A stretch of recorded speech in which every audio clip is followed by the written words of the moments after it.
Hello friends, welcome to my YouTube channel. Today we discuss about a new word, aberrance. Hindi meaning of aberrance is धर्म निष्ठा से विचलन होना या विचलित होना, यानी कि जब आप अपने काम से या आपका जो भी काम है आप उससे विचलित हो रहे हैं, उसको अच्छे से नहीं कर रहे हैं, तो वो आपका एबरेंस का मीनिंग होता है डेविएशन फ्रॉम रेक्टिट्यूड। ये जो आपका एबरेंस है वो एक नाउन होता है।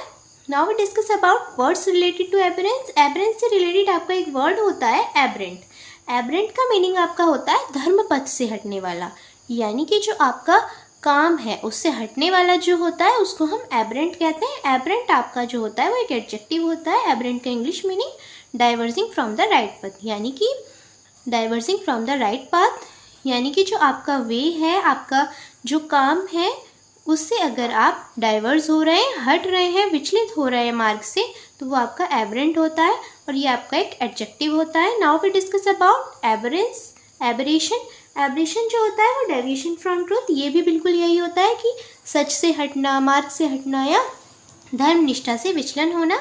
और एबरेशन जो होता है वो आपका एक नाउन होता है। Now we discuss about aberrate. Aberrate होता है deviation from the right way और पाथ, तो ये आपका एक वर्ब होता है। जो आपका एबरेट है ये वर्ब है और एबरेशन जो है वो आपका एक नाउन है। Now we discuss about the idioms related to aberrance. Aberrance से रिलेटेड आपकी एक इडियम है, यानी कि टोटली तो रिलेट नहीं है बट रिलेटेड है एबरेंस से, जैसे कि bite the bullet.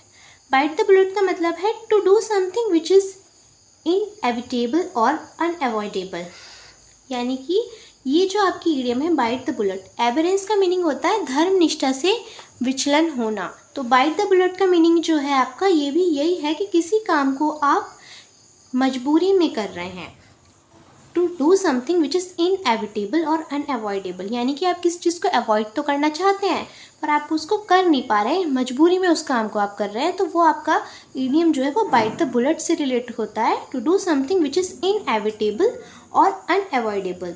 Now we discuss about the synonyms of aberrance, anomaly, deviation, divergence. Anomaly का मीनिंग भी आपका जो होता है वो विसंगति होता है। डेविएशन, विसंगति से मीनिंग भी आपका धर्म निष्ठा से या धर्म पथ से हटना होता है। डेविएशन भी आपका अपने काम से हटना, धर्म पथ से हटना। डाइवर्जेंस भी आपका डेविएशन से रिलेट करता है, तो इसका मीनिंग भी आपका हो जाएगा अपने मार्ग से हटने वाला।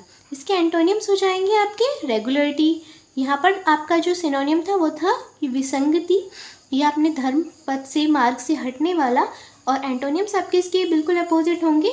ऑन राइट पाथ, यानी कि आप अपने एकदम सही वे पर हैं, और रेगुलरिटी, यानी कि आप अपने काम को एकदम सही से कर रहे हैं, रेगुलरली कर रहे हैं, तो ये आपका एंटोनियम रिलेट करेगा एबरेंस से।